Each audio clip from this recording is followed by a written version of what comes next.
Bonjour et bienvenue sur Aperto Libro pour cette première capsule consacrée au vieil homme et la mer d'Ernest Hemingway.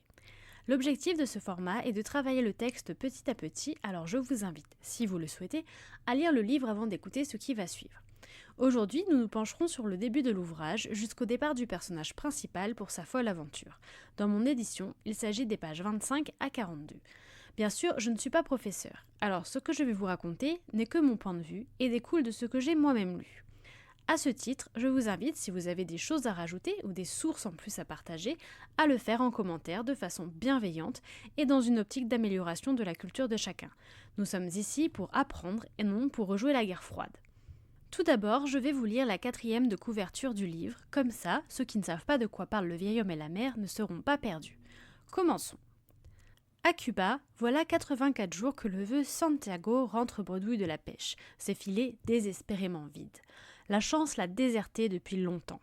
À l'aube du 85e jour, son jeune ami Manolin lui fournit 2 belles sardines fraîches pour appâter le poisson et lui souhaite bonne chance en le regardant s'éloigner à bord de son petit bateau. Aujourd'hui, Santiago sent que la fortune lui revient. En effet, un poisson vient mordre à l'hameçon. C'est un marlin magnifique et gigantesque. Débute alors le plus âpre des duels. Combat de l'homme et de la nature, roman du courage et de l'espoir, Le vieil homme et la mer est l'un des plus grands livres de la littérature américaine. Voilà donc la présentation du livre, qui spoil quand même pas mal, on ne va pas se mentir. En tout cas, pour le sujet qui nous concerne aujourd'hui. À savoir aussi au passage qu'Ernest Hemingway a été élu prix Nobel de la littérature en 1954, même si nous n'allons pas nous attarder sur l'auteur.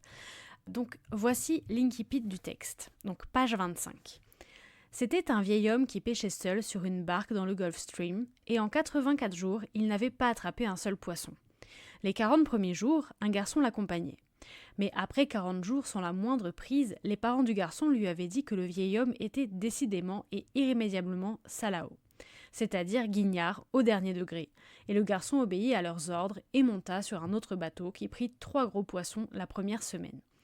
Le garçon était triste de voir le vieil homme rentrer chaque soir la barque vide, et il descendait toujours à la plage pour l'aider à porter soit les rouleaux de ligne, soit la gaffe et le harpon, et la voile ferlée autour du mât. La voile était rapiécée avec des sacs de farine, et ferlée, on aurait dit le pavillon de la défaite perpétuelle. Le vieil homme était mince et sec, avec des rides profondes sur la nuque. Les taches brunes du cancer bénin de la peau que provoque la réflexion du soleil sur la mer tropicale marquaient ses joues. Les taches descendaient bas de chaque côté de son visage et ses mains portaient les cicatrices des entailles que font les cordes quand on hale de lourds poissons. Mais aucune de ces cicatrices n'était récente. Elles étaient aussi vieilles que des érosions dans un désert sans poissons. Tout en lui était vieux à l'exception de ses yeux, qui avaient la couleur de la mer et qui étaient joyeux et invaincus. Personnellement, je suis tombée amoureuse de ce dernier passage, ces yeux qui avaient la couleur de la mer et qui étaient joyeux et invaincus. Pourtant, je dois avouer que j'ai beaucoup de mal pour l'instant avec le style d'écriture du livre et particulièrement avec les répétitions de la conjonction de coordination et, donc ET, comme par exemple dans la phrase « Il saisit le pied doucement et le tint dans sa main jusqu'à ce que le garçon s'éveille et se retourne et le regarde ». Globalement, il y a des phrases que j'ai trouvées très belles, mais pour moi l'écriture est trop factuelle, ce qui m'empêche pour l'instant d'entrer en empathie avec les personnages. Dites-moi si d'autres personnes pensent comme moi, ça m'intéresse de savoir. Pour revenir au morceau étudié, qui va donc de la page 25 à la page 42, qu'apprend-on ? Déjà, il y a 2 personnages principaux. Le premier est Santiago, qui est d'ailleurs bien plus désigné par le terme vieil homme que par son prénom, peut-être dans une volonté de généralisation. Santiago pourrait être n'importe quel vieil homme. C'est une question que je me pose, je n'ai pas la réponse.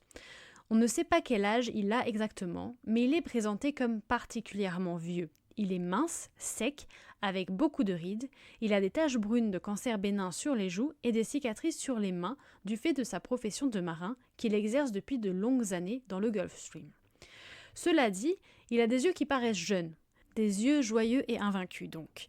On apprend rapidement qu'il est pauvre. Il a des chemises rapiécées, il vit dans une cabane miteuse. Il n'a pas d'oreiller, pas de quoi manger et lit probablement d'anciens journaux en boucle. Comme vu dès le début, Santiago est guignard. Il n'a pas pris de poisson depuis 80 jours, ce qui est beaucoup quand on en vit. Néanmoins, il n'a pas toujours été malchanceux, puisqu'il a pêché de très gros poissons jadis, a également pêché la tortue et est même allé jusqu'en Afrique où il a vu des lions. Il a été un grand pêcheur, quand même, à le rappeler le garçon, et comme le montre la réaction des vieux pêcheurs de leur village, qui le regardent avec tristesse, alors que les jeunes pêcheurs, eux, se moquent de lui. Santiago a été marié, mais sa femme est décédée. Il y a d'ailleurs un joli passage à ce sujet, quand on nous dit qu'il a caché la photo de sa femme sous sa chemise de rechange parce que, je cite, « il se sentait encore plus seul de la voir ». Enfin, c'est un grand fan de baseball. Le deuxième personnage est Manolin. Comme un effet de miroir, Manolin n'est pas souvent désigné par son prénom, mais plutôt par le terme de garçon, ce qui renforce un peu mon idée du fait que Manolin pourrait être n'importe quel garçon, et qu'il y a une dimension générationnelle à ce récit, une importance de la relation entre le vieil homme et le garçon. On ne sait pas grand-chose de Manolin, si ce n'est que Santiago lui a appris à pêcher, il l'a amené sur son bateau quand il avait 5 ans, et que les 40 premiers jours de malchance, il était avec le vieil homme sur son bateau. Ce sont les parents du garçon qui lui ont interdit de pêcher avec Santiago et qui l'ont obligé à aller sur un autre bateau. Lui ne voulait pas et n'aime visiblement pas le pêcheur avec qui il est actuellement, qui ne le laisse pas faire autant que le vieil homme. Ensuite, dans toute cette première partie, je pense que ce qui est important, c'est la relation entre le vieil homme et le garçon. C'est elle qui est développée. Comme déjà dit, le vieil homme lui a appris à pêcher et les deux protagonistes s'aiment profondément. On ne sait pas quel âge a le garçon exactement. Néanmoins, comme il est appelé garçon et que ses parents ont encore une autorité sur lui, il doit avoir entre 10 et 15 ans. Il me semble peu probable qu'il ait dépassé la vingtaine ou qu'il soit plus jeune que 10 ans, vu la façon dont il parle. Qu'en pensez-vous ? Vraiment, je sais pas. En tout cas, il est en âge de s'occuper du vieil homme. À ce titre, il lui propose de lui ramener des sardines pour pêcher, de faire du feu pour lui, il lui paye une bière, lui tient compagnie, le couvre lorsqu'il dort ou encore lui ramène à manger. Le garçon est, on le voit, très intentionné envers le vieil homme et joue le jeu lorsqu'il lui ment sur certaines choses. Mais est-ce des mensonges pour cacher sa pauvreté ou une énième preuve que Santiago est extrêmement vieux et a des problèmes de mémoire ? Quand il prétend par exemple avoir encore un épervier, c'est un filet de pêche, alors qu'il l'a vendu.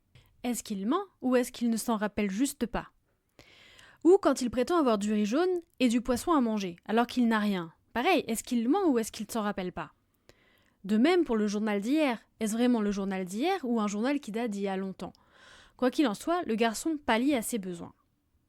Il y a d'ailleurs dans cet ouvrage 2 passages que j'aime beaucoup. Le premier est celui-ci. Le garçon vient d'apporter à manger à Santiago. Il lui a déjà proposé de manger, mais le vieil homme s'est perdu dans des bavardages avant de revenir sur le sujet. Je cite. « C'est très gentil à toi, dit le vieil homme. On mange ? Je viens de te le proposer, lui dit le garçon avec douceur. Je ne voulais pas ouvrir la gamelle avant que tu sois prêt. Maintenant, je suis prêt, dit le vieil homme. J'avais juste besoin de temps pour me laver. Où t'es-tu lavé, pensa le garçon. La source d'eau du village était 2 rues plus bas sur la route.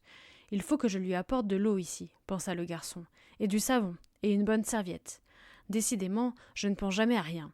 Il faut que je lui trouve une autre chemise, et un paletot pour l'hiver, et des chaussures convenables, et une autre couverture.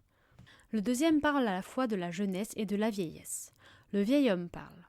Eh bien, bonne nuit, je te réveillerai demain matin. Tu es mon réveil matin, dit le garçon. Moi, c'est la vieillesse qui est mon réveil matin, dit le vieil homme. Pourquoi est-ce que les vieux se réveillent si tôt ? Est-ce que c'est pour avoir des journées plus longues ? Je ne sais pas, dit le garçon. Tout ce que je sais, c'est que les garçons de mon âge dorment tard et profondément. À la fin du passage étudié, le garçon aide le vieil homme avec sa barque et ils se souhaitent mutuellement bonne chance. Le vieil homme part pêcher. Voilà pour aujourd'hui. Qu'avez-vous pensé de ce début de livre ? Avez-vous des éléments à rajouter ? J'attends vos impressions dans les commentaires avec impatience. Personnellement, comme je l'ai déjà dit précédemment, c'est un livre pour lequel je suis assez partagée. Comme ça, je dirais que je n'aime pas spécialement le style, mais le début donne quand même envie de savoir ce qu'il va se passer ensuite. Et la suite, ce sera pour un prochain enregistrement. Ciao !